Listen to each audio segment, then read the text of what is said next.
చేయను. ప్రేక్షకులందరికీ శుభాకాంక్షలు. మనం ఏప్రిల్ నెల మాస ఫలితాలు చెప్పుకుంటాము. ఇప్పుడు శుక్లాం భరధరం విష్ణుం శశివర్ణం చతుర్భుజం ప్రసన్నవదనం ధ్యాయేత్ సర్వవిఘ్నోపశాంతయే అగజా ఆనన పద్మార్కం గజానన మహర్నిశం అనేకదంతం భక్తానాం ఏకదంతముపాస్మహే ఏకదంతముపాస్మహే. ఓం శ్రీ మాత్రే నమః. ఓం శ్రీ గురుభ్యో నమః. మనం ఏప్రిల్ నెల మాస ఫలితాలు చెప్పుకుంటున్నాము. ఏప్రిల్ మాస ఫలితాలు చెప్పుకునేటప్పుడు ముందుగా 12 రాసులకి ఈ మాసంలో ఎటువంటి గ్రహచార ఫలితాలు ఉంటాయి, అది మంచివా చెడ్డవా అన్నది మనం గోచారం చూసుకుని చెప్పుకుంటాము. అది ముందుగా 12 రాసుల్లో ముఖ్యమైనది. తదుపరి రాశి వృశ్చికం. వృశ్చికంలో విశాఖ 4వ పాదము, అనురాధ 4 పాదాలు, జ్యేష్ఠ 4 పాదాలు ఉంటాయి. వృశ్చిక రాశికి అధిపతి కుజుడు. అయితే వృశ్చిక రాశిని లగ్నంగా చేసుకున్నట్లయితే 4వ ఇంట్లో అంటే కుంభంలో బుధుడు, రాహువు, కుజుడు ఉన్నారు. 5వ ఇంట్లో శని, రవి ఉన్నారు. 6వ ఇంట్లో శుక్రుడు ఉన్నాడు. 8వ ఇంట్లో గురువు ఉన్నారు. 10వ ఇంట్లో కేతు ఉన్నారు. అంటే గురువు మిథునంలో ఉన్నారు, కేతు సింహంలో ఉన్నారు. అయితే వృశ్చిక రాశి వారికి ఇది ఎట్లా ఉంటుంది అన్నటువంటి మీ శుభ ఫలితాలు అంటే కొంచెం శుభం కొంచెం అశుభం అలా ఉందన్నమాట. ఇంకా ఈ గ్రహాలు మారేది ఎట్లా కూడా ఉన్నాయంటే ప్రతి నెల రవి 14 లేదా 15, 16 తారీఖుల్లో ఒక రాశి నుంచి ఒక రాశికి మారుతారు. రవి ఇలా మారడాన్ని సంక్రమణం అంటారు. దాన్నే రవి సంక్రమణం అంటే మేష సంక్రమణం, వృషభ సంక్రమణం, మిథున సంక్రమణం అంటారనమాట రవి మారిన రోజుని. అయితే ఇప్పుడు రవి మీనంలో ఉన్న రవి 15వ తారీఖున మీనంలోంచి మేషంలోనికి వస్తారు. కుంభంలో ఉన్న బుధుడు 11వ తారీఖున మీనంలోనికి వస్తారు. అలాగే కుజుడు ఏప్రిల్ 3, 4 తారీఖుల్లో కుంభంలోంచి మీనంలోనికి వస్తారు.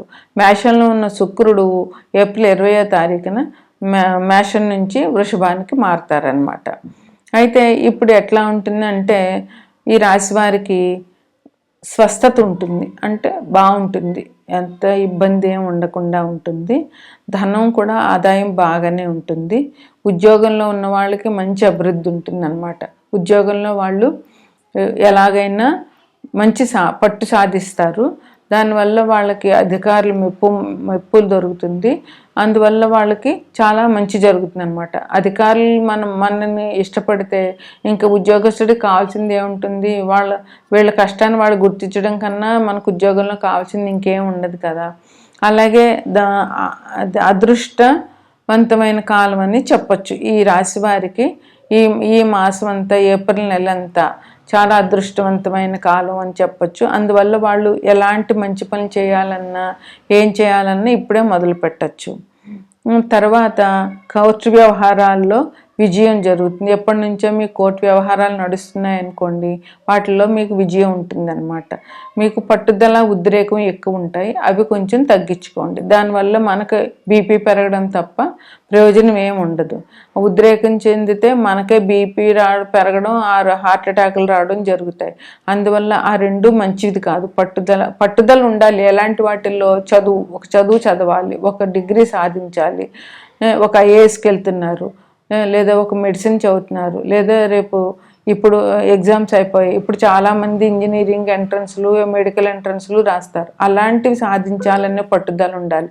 అంతేకాని వాడిని కొట్టేద్దాం, వాడు నాకు వీళ్ళు అపకారం చేశాడు, వాడిని ఇప్పుడు చంపేద్దాం, ఇలాంటి పట్టుదలలు, ఇలాంటి ఉద్రేకాలు ఎవ్వరికీ కూడా ఆరోగ్యానికి మంచివి కావు.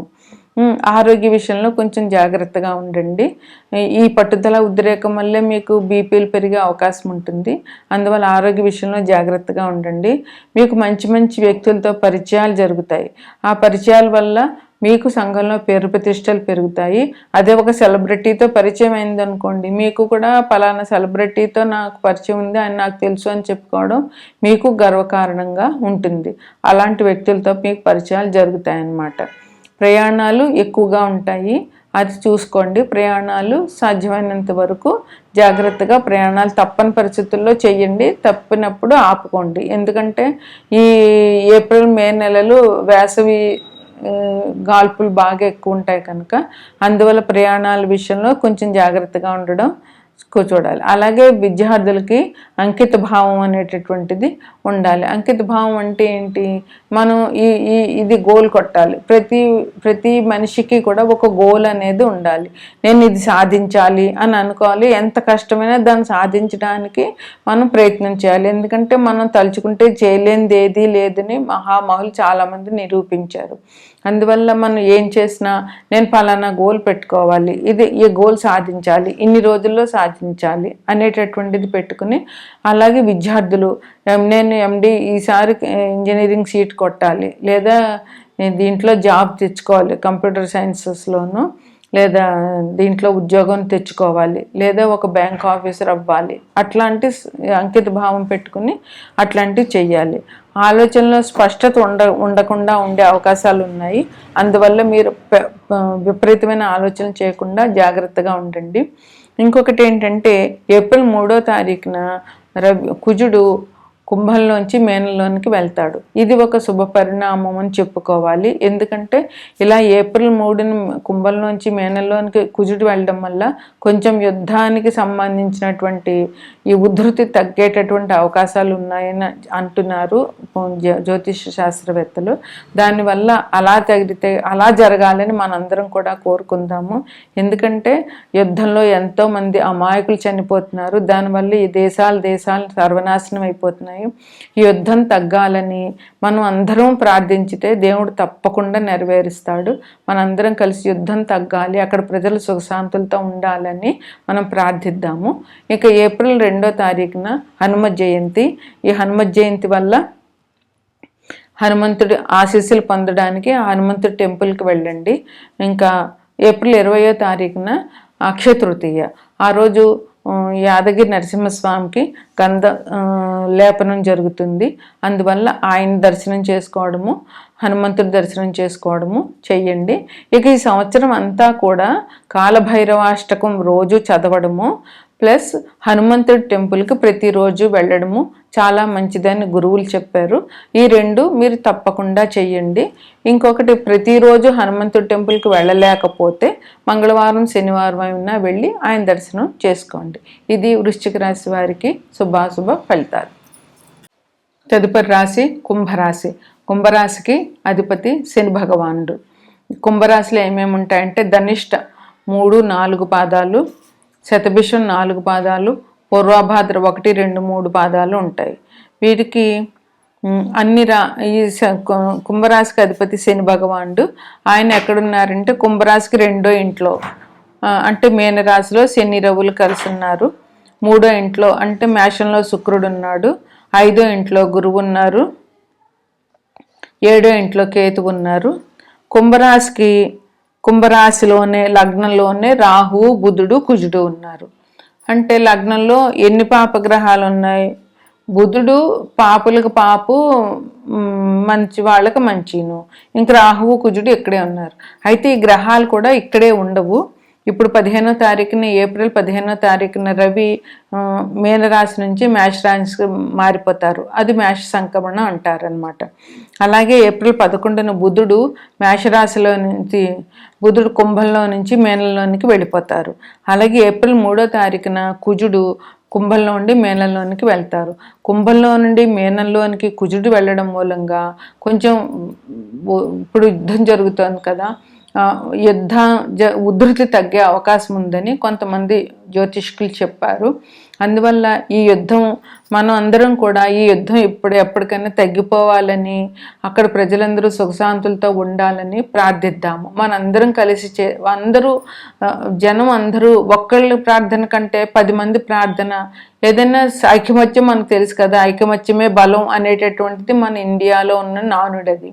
అట్లాగే ఐకమత్యంగా మన అందరం కలిపి ఒకే కోరిక, అది కూడా మన గురించి కోరుకోవటం లేదు, అక్కడ ప్రజలందరూ సుఖంగా ఉండాలి, వేరే వారి గురించి మనం కోరుకుంటున్నాం కనుక మనం మన కోరికలు తీర్చినా తీర్చకపోయినా భగవంతుడు వేరే వాళ్ళ సౌఖ్యం మనం కోరుకుంటే కనుక ఆ మన సహృదయతకి మంచితనానికి దేవుడు కరిగిపోయి ఆ కోరిక తీరుస్తాడు. అందువల్ల మనందరం కూడా ఆ యుద్ధం తగ్గిపోవాలని, అక్కడ ప్రజలందరూ సుఖశాంతులతో ఉండాలని ఆ భగవంతుడిని ప్రార్థిద్దాము. అయితే ఇప్పుడు ఈ రాశి వారికి, కుంభరాశి వారికి ఎలా ఉంటుంది అంటే అనుకూలంగానే ఉంటుందని చెప్పవచ్చు. ఏప్రిల్ 20వ తారీఖున శుక్రుడు మేషంలోంచి వృషభంలోనికి వెళ్తారు. ఇది ఈ ఏప్రిల్ మాసంలో గ్రహాల చలనం అన్నమాట. ఇంకా రవి, బుధుడు, శుక్రుడు మారడం వల్ల ఈ రాశి వాళ్ళకి మంచి జరుగుతుంది. వీళ్ళ ఉద్యోగంలో ఉన్న వాళ్ళకి అధికారుల ప్రశంసలు దొరుకుతాయి. అంటే అధికారులు మీ పనితనాన్ని మెచ్చుకోవడము, మిమ్మల్ని గుర్తించడము, అది చాలు. అధికారులు మనం గుర్తించారంటే అబ్బా పలానా వ్యక్తి బాగా చేస్తాడు అని మన అధికారి మన పైబాస్ అంటే మనకి ఇంకా అంతకంటే సంతోషం ఏముంటుంది. అట్లాంటి గుర్తింపు, ప్రశంసలు మీకు దొరుకుతాయి. ఇంకా మీరు దేన్ని విషయాన్ని వాగ్వాదం పెంచకండి. ఎవరైనా వాదించుతుంటే మీరు కట్ చేయడం నేర్చుకోండి. దాన్ని లాగి పెంచి అలా వాగ్వాదాలు పెంచుకోవడం వల్ల మీకు ఇబ్బందులు వచ్చే అవకాశం ఉంది ఈ మాసంలోనూ. వృత్తి ఉద్యోగాల్లో కొంచెం ఇబ్బందులు, చిన్న ఇబ్బందులు అయితే ఉన్నాయి. అది ఉంటాయి, కానీ వాటిని మీరు దాటేయగలుగుతారనమాట. అది ఇబ్బందులు అనేటువంటి ఉన్నా కూడా వాటిని మీరు చాకచక్యంగా గెలవగలుగుతారు. ఔషధం సేవ ఉంటుంది, చిన్నగా తప్పదు. కొంచెం ఈ మాసం కూడా గ్రీష్మ ఋతువులాగా ఉంటుంది. ఈ ఎండలు గ్రీష్మ ఋతువు ఇప్పుడే రాకపోయినా మనకేంటంటే వసంత ఋతువులోనే గ్రీష్మ ఋతువు ఎండలు ఉంటున్నాయి.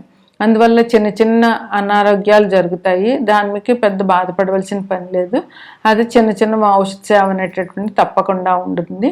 ఇంకా ఆధ్యాత్మిక కార్యక్రమాలు మీరు బాగా చేస్తారు.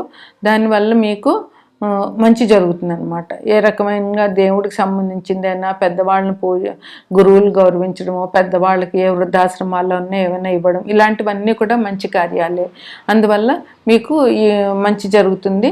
మీరు ఇంకా ఎక్కడికైనా, ఇప్పుడు అందరికీ కూడా సెలవులు ఉంటాయి. ఇప్పుడు అందరూ కూడా తిరుపతి, శ్రీశైలం ఇట్లా ఏదో తీర్థయాత్రలు చేయడం జరుగుతుంది. దానివల్ల కూడా మనం భగవంతుని దర్శించుకుంటాం కనుక మంచి జరుగుతుంది అన్నమాట. మీరు ఎప్పుడో మర్చిపోయినటువంటి పెట్టుబడుల మూలంగా డబ్బులు మీకు ఇప్పుడు రావడం మొదలవుతాయి. అది ఎక్కడైనా ఒకవేళ మీరు మర్చిపోయి ఉంటే ఒక్కసారి చూసుకోండి. దానివల్ల మీకు డబ్బులు ఇప్పుడు వస్తాయి. మీకు ఉన్నటువంటి సమస్యలన్నిటికీ కూడా పరిష్కారం మీరు చేయగలుగుతారు. అట్లాగే దైవబలం మీకు చాలా బాగుంది. అందువల్ల మీకు ఇబ్బంది లేవు. ఆ దైవాన్ని ఇంకా ఎక్కువగా పూజించండి. సర్క్యులేషన్ వ్యాపారం ఉన్న వాళ్ళకి కూడా బాగుంటుంది. వాహనాలు పాత వాహనాలు అమ్మి కొత్త వాహనాలు కొనుక్కోవడం చేస్తారు మీరు. ఉద్యోగులకు ప్రమోషన్తో కూడినటువంటి బదిలీలు, అంటే మీకు ప్రమోషన్ ఇచ్చి వేరే చోటకి బదిలీ చేస్తారు. దానివల్ల కూడా మీకు చాలా మంచి జరుగుతుంది అన్నమాట. ఉద్యోగులకు ప్రమోషన్ రావడం కంటే ఆనందం ఇంకేముంటుంది. అలా బంధుమిత్రులందరినీ మీరు కలుస్తారు, వాళ్ళతో సంతోషంగా ఉంటారు. అంటే శుభమూలక ధన వ్యయం ఉంటుంది. అంటే ఇది ఇందాక చెప్పాను కదా, ఆధ్యాత్మిక కార్యక్రమాల్లోనూ లేదంటే ఏదైనా శుభకార్యాలు చేయడము, లేదా డొనేషన్లు ఇవ్వడము, లేదా 10 మందికి అన్నదానం చేయడము, వస్త్రదానం చేయడము, గురువులను పూజించడము, వృద్ధుల్ని ఆదరించడము, ఇలాంటివన్నీ కూడా శుభకార్యాలే. ఇలాంటి వాటికి ధనం ఖర్చు అవుతుంది మరి, కానీ ఆ ధన వ్యయం చాలా మంచిది. అలాగే ఇక్కడ ఏప్రిల్ 2వ తారీఖుని హనుమత్ జయంతి, అందువల్ల ఆ రోజు హనుమంతుడిని పూజించడము. ఏప్రిల్ 20వ తారీఖునేమో అక్షయ తృతీయ పండుగ. ఆ రోజు ఈయన యాదగిరి నరసింహస్వామికి గంధంతో లేపనం చేస్తారు. అందువల్ల అది ఆయన్ని దర్శించడము, హనుమంతుని దర్శించడము చాలా మంచిది. ఇంకొకటి ఏంటంటే అన్ని రాశుల వారికి కూడా కాలభైరవాష్టకం పఠించడము ప్లస్ హనుమంతుడిని దర్శించడము ఈ సంవత్సరం అంతా చేయవలసినటువంటి పని. హనుమంతుని ప్రతిరోజు హనుమంతుడి గుడికి వెళ్ళలేకపోయినా కనీసం మంగళవారం, శనివారం అయినా ఆయన దర్శనం చేసుకోండి. ఇవి ఈ రాశి వారికి శుభాశుభ ఫలితాలు.